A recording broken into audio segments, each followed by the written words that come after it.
अस्सलाम वालेकुम guys, how are you? I hope आप सब ठीक होंगे। और आज हम जो टॉपिक डिस्कस करेंगे पब्लिक एडमिनिस्ट्रेशन का, that is also an important topic. और वो टॉपिक है बजटिंग से रिलेटेड। प्रीवियस लेक्चर के अंदर भी हमने परफॉर्मेंस बजट को देखा था और आज हम देखने जा रहे हैं ज़ीरो बेस बजटिंग को।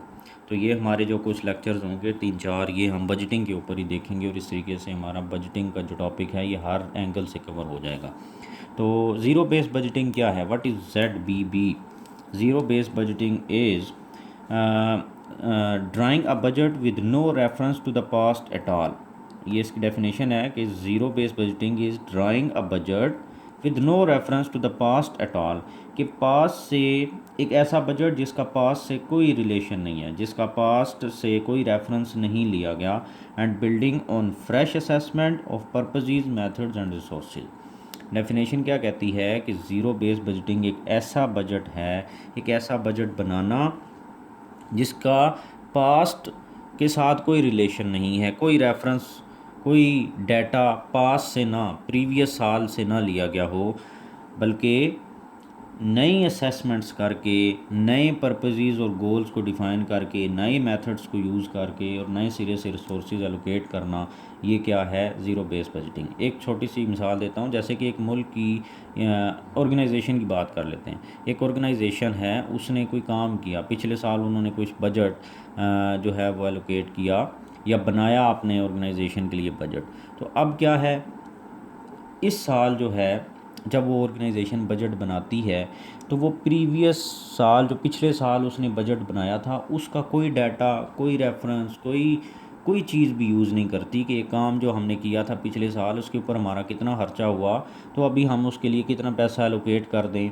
तो इस तरीके से कोई नहीं, बल्कि वो ऑर्गेनाइजेशन क्या करेगी, वो टोटली नई असेसमेंट करेगी कि ये हमने काम करना है, क्या ये ज़रूरी है। कुछ इस तरीके की कंडीशन जो आगे हम जाकर देखेंगे कि किन किन कंडीशंस की बेस के ऊपर फिर वो फैसला करते हैं। बट आसान लफ्ज़ों में क्या है कि एक ऐसा बजट जो पिछले साल से कोई रेफरेंस नहीं लेता, बल्कि वो बजट बनाया जाता है नई असेसमेंट्स करके, नए सिरे से अपने पर्पसेस और गोल्स को डिफ़ाइन करके, नए मेथड्स को यूज़ करके, और फिर उनको गोल्स को अचीव करना रिसोर्सेज को एलोकेट करके। ऐसा नहीं देखा जाएगा कि एक काम जो पिछले साल हमने 10,000 में किया था, इस साल हम उसके लिए 12,000 एलोकेट कर दें, महंगाई हो गई है, ये ऐसा या वैसा।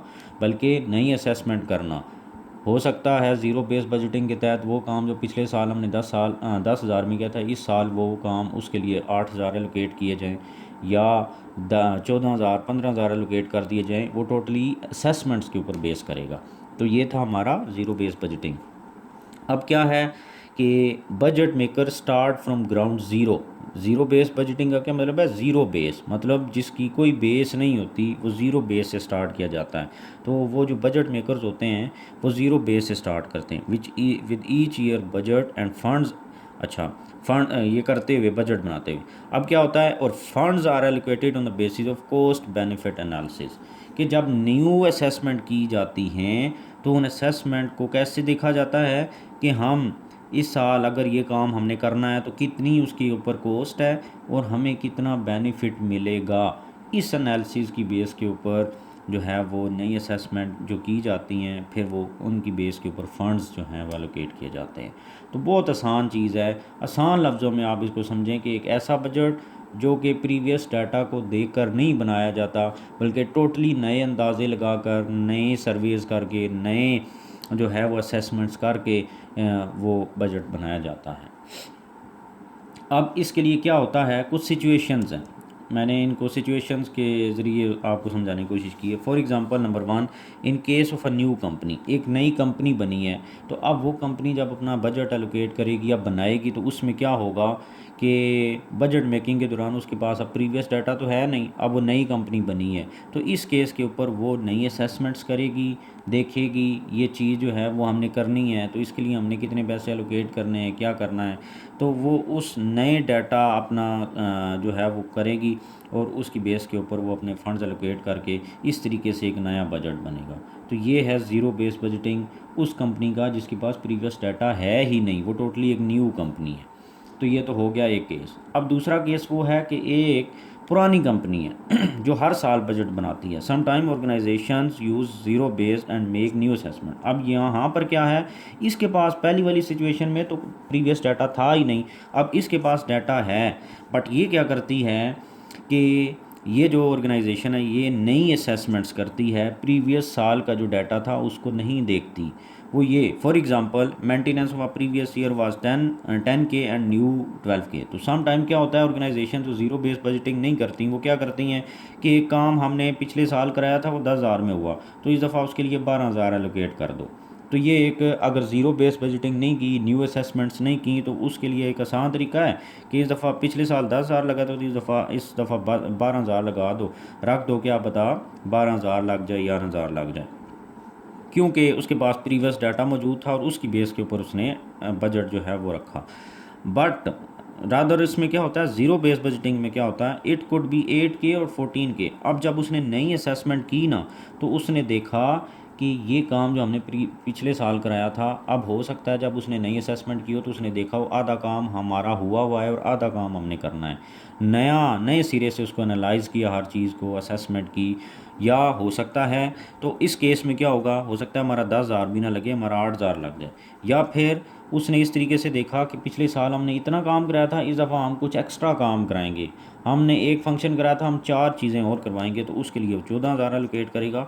तो क्योंकि उसने नई असेसमेंट की, तो ज़ीरो बेस बजटिंग के अंदर उस टोटली वो न्यू असेसमेंट की बेस के ऊपर अपना बजट बनाएगा। तो अब इसमें क्या हुआ, पास्ट जो बजट था उसके ऊपर उसने बिल्कुल फोकस नहीं किया, बल्कि टोटली न्यू बजट बनाया with no reference to the past.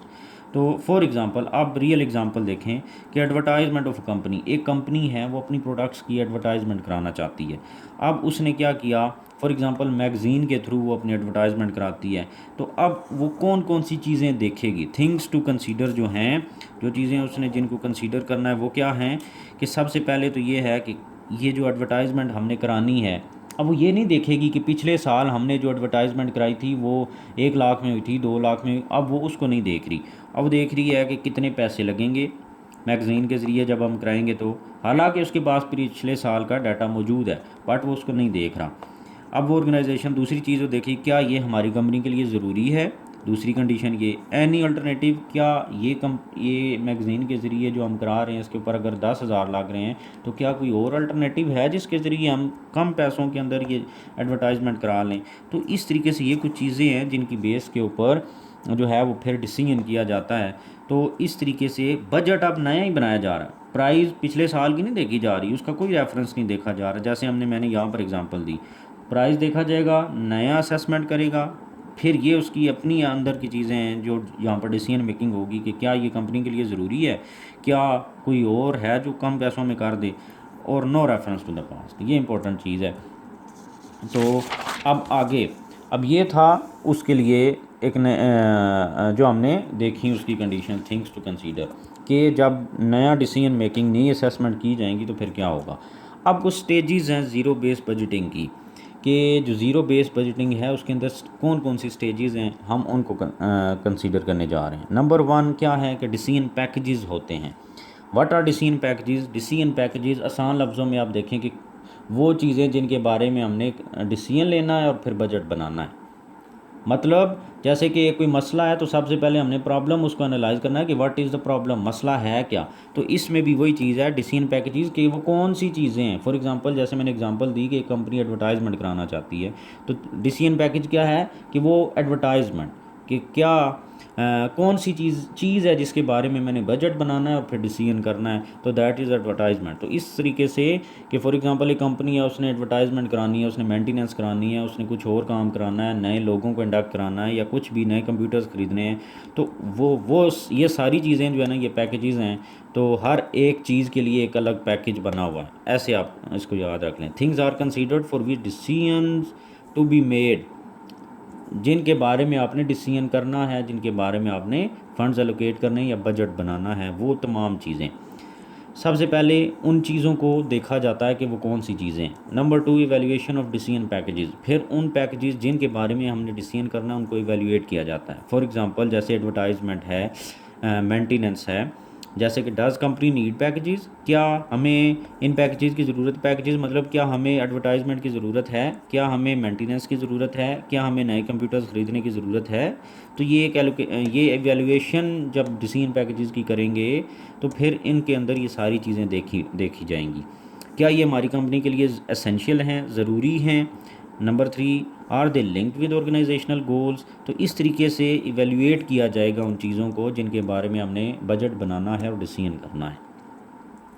पहले हमने वो चीज़ें कंसीडर कर ली जिनके बारे में हमने डिसीजन करना है, दूसरे में उनको इवेल्युएट कर लिया, तीसरे में उनको रैंक कर लिया, रैंकिंग ऑफ डिसीजन पैकेजेस, कि वो चीज़ें डिसीजन पैकेजेस वो जिन चीज़ों को हमने कंसीडर किया उनको प्रायोरिटाइज़ करना है। कैसे कि जो ज़रूरी है, फॉर एग्जांपल एडवर्टाइजमेंट कंपनी की ज़रूरी है, ये बहुत ज़्यादा ज़रूरी है, सबसे पहले हमने इसको करना है। फिर उसके बाद हमने नए कंप्यूटर्स ख़रीदने हैं या एम्प्लॉयज़ उनके ऊपर काम करेंगे, तो फिर तीसरे नंबर पे कुछ और मेंटेनेंस है, तो इस तरीके से उनको प्रायोरिटाइज़ करना है।